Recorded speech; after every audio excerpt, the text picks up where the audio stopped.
So let's begin at the end. The cultural pressure on women to consistently produce in the same way men do, under the guise that career success is more fulfilling than motherhood, and that being in the marketplace is the antidote to losing themselves as a wife and mother or being left high and dry in a divorce, needs to end. Quote, I'm exhausted every single day. My career is going great, but my heart is with my family. I feel weak and ashamed for thinking motherhood and housework is too much to keep up with a full-time job, and I'm suffering. To all the moms out there who are in the same boat, at some point we have to listen to our hearts and stop fighting nature just to meet the status quo. End quote. This is just one of countless emails and social media comments I read on a weekly basis as a relationship coach and a podcast host. And it's one of the saddest realities of life for women today. This woman and millions of others like her were never warned about what happens to women once they have children.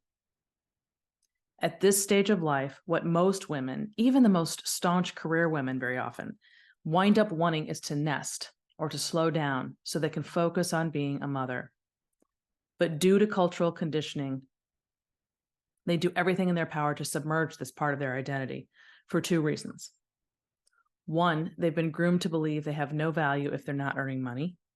That's a big one. And two, for many women, they are their family's primary breadwinner, and they feel trapped.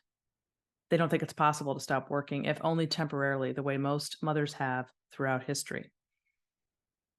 In other words, modern married women have become both mom and dad all rolled into one. And so begins their identity crisis. As Paula Reinhardt writes at The Federalist, quote, here is a common conversation heard in the intimacy of a therapist's office, one that's grown in frequency. The patient is anxious and depressed, often in her mid to late 30s. She's juggled home and work and children for quite some time. Maybe there's a toddler who refuses to sleep, or a teenager who struggles mightily. Day after day, the demands pile up. Her work is never done. She craves more relaxed time with her kids, but how can that happen? Depression or lack of motivation come because physically a woman can't replenish the dopamine and serotonin that her body used to produce more easily. If she burns the candle at both ends with 12-hour days and lost sleep, it will show up as anxiety. Those are the physical realities of life in the estrogen-rich female body. End quote. What makes matters worse is when women learn that their husbands don't share the same experience, which creates huge conflict in the marriage. After all, she and her husband are both earning and parenting, so why is her man able to let go or to compartmentalize his life in a way that she cannot? Because what happens to men when they become fathers is markedly different from what happens to women when they become mothers. In fact, it might help to start using these terms again, mother and father, or husband and wife, rather than the more politically correct term partner, so people can begin to appreciate the deeply disparate natures of women and men, which almost always show up once babies come along.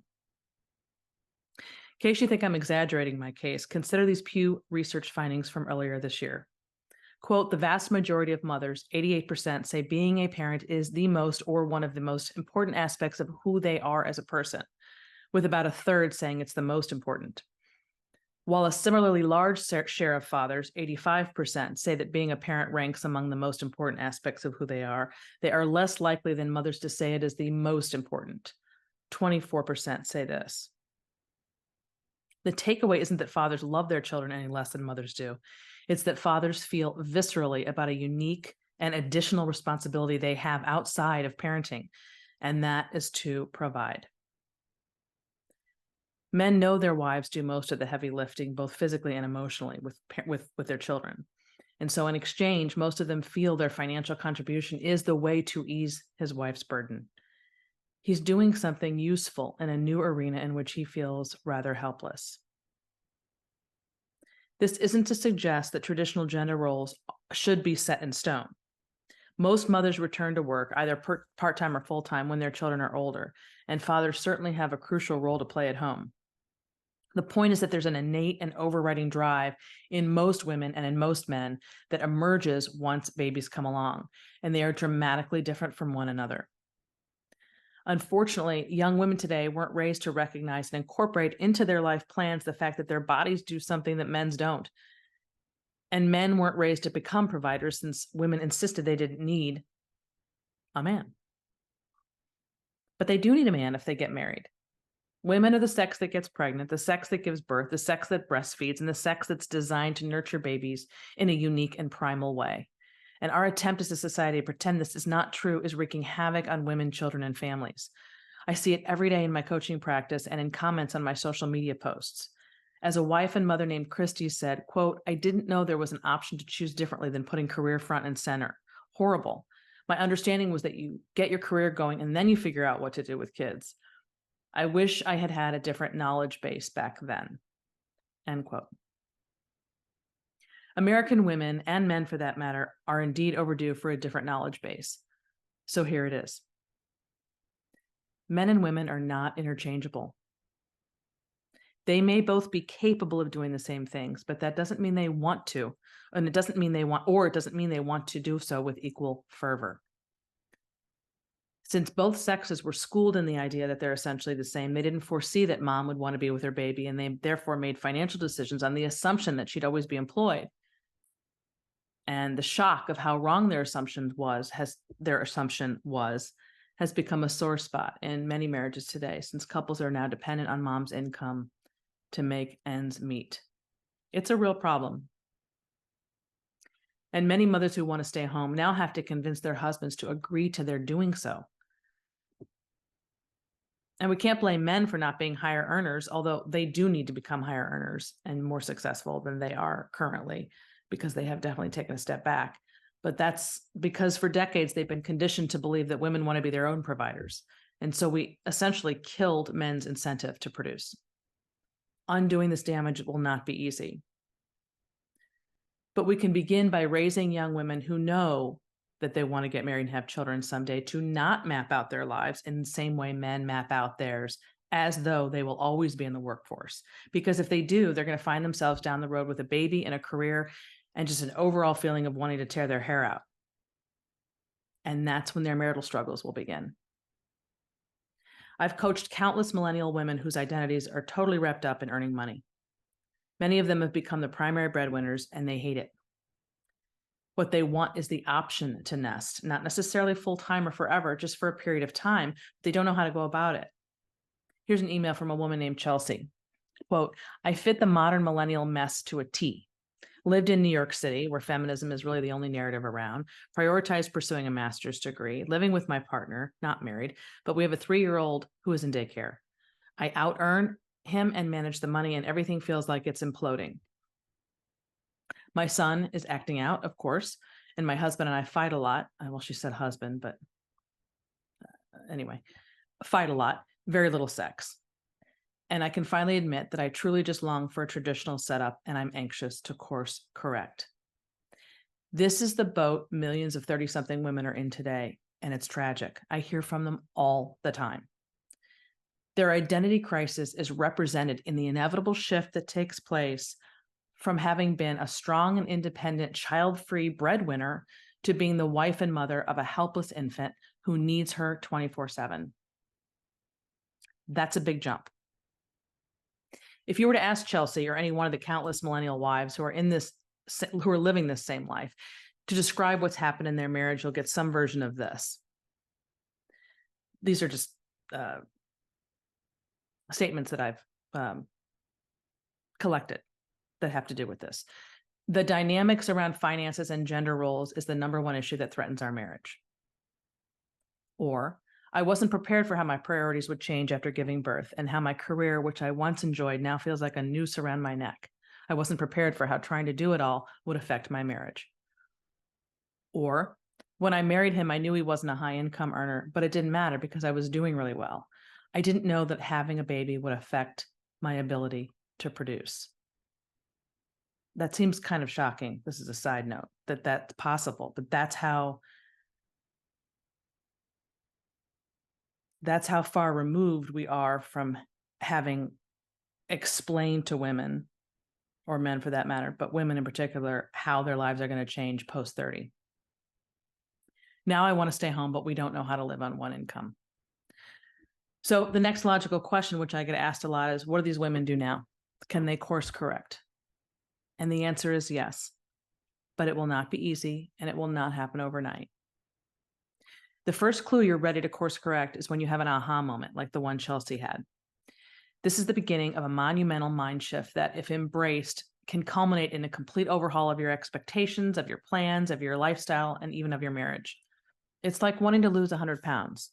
Success begins not with what you eat, but with how you think. That has to come first. You have to be ready to do whatever it takes, no matter how painful, because what's happening right now isn't working. You have to be really, really ready for change. The first step is to sit down and face what so many couples today avoid: their finances. The obvious question is, can we live on less? And if so, how? I wish I could answer that question here, but I can't, because everyone's circumstances are different. But what I can tell you is that necessity is the mother of invention. That's what we were all reminded of during lockdown. In 2021, 2 million mothers traded their jobs for more time at home and are significantly happier because of this decision.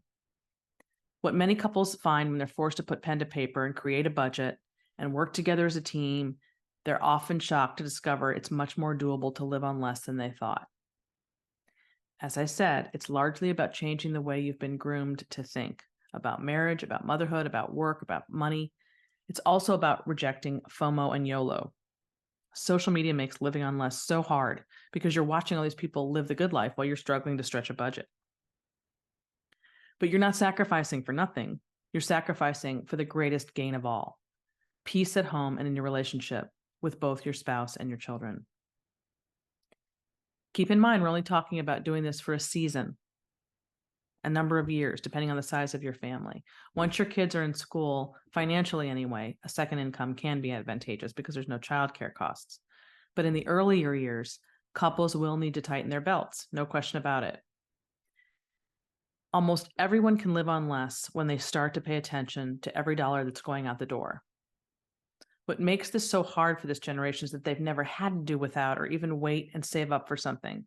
They consistently use credit. They've lived with every possible comfort and convenience. And if they want something, they just click a button and there it is. That is not at all what it's like to be home in the early years. This is a season of life when money is supposed to be tight and when your life is going to feel much smaller in scale for most people. But the trade-offs pay big dividends. And I mean big, even decades later when your children are adults. But to succeed in this season of life, you have to get comfortable moving slowly and not doing a lot. You have to get comfortable being homebound. You have to learn how to stretch a dime into a dollar. Couples with young children who live on less don't, which by the way, most of them who are at home with one income are not rich, unlike what you've been told. They don't travel a lot. They cook their meals at home. They shop at Target and at thrift stores. They entertain at home, hanging out, rather than going out for dinner with other people or with themselves. It's true that some couples will need to make bigger sacrifices than others, such as moving to a cheaper place to live or even a different area of the country. They might even have to hold off on buying a home for a few years or even putting a little less toward their debt temporarily. They may not be able to invest for a few years. All of this is okay. Even renting for a few years is fine. I know that's very countercultural to say, but that doesn't make it wrong. It's actually all the more reason to do it. If all of this seems overwhelming, that's only because it's new, and everything new is scary. It's really hard for young couples to understand how the struggles they have with respect to work and family and money have transpired over the past 30 years. Women have been told for decades to leave their babies and go out in the workforce because otherwise motherhood's going to swallow them whole. And they were told their babies would be fine without them. This narrative has been so powerful and so successful that we no longer even question it. Daycare was just simply sold as the answer to women's liberation. And that's how this whole thing started. What we have now today is a new generation of women who couldn't care less about the politics of this conversation. Now they're just mired in the financial realities of our having created this life. Almost all the income growth in the US has come from women working outside the home since the 1970s. As a result, dual income families have been hailed as necessary for basic survival. But in reality, this lifestyle that we created simply boosted the GDP, or the gross domestic product. Because when both parents work, they have to pay for childcare, they have to buy new work clothes, they spend money on commuting and on eating out and on convenience foods. Even the coffee industry benefits. Remember brewing coffee at home if you're old enough? All these transactions further swell the national income accounts. So the kind of economy we live in today is real, but let's understand that it wasn't initially an economic move, it was a political one. And now, sadly, the chickens have come home to roost. Resolving millennial women's identity crisis is no small feat, and it won't happen overnight. Couples are going to have to come to an agreement about what their values really are and then create a life that honors those values. But I'll tell you what, we are about to have millions of daycare centers closing up shop in the next few weeks here after their pandemic money runs out. And parents are going to have decisions to make. So I don't think there's ever been a better time to start than now.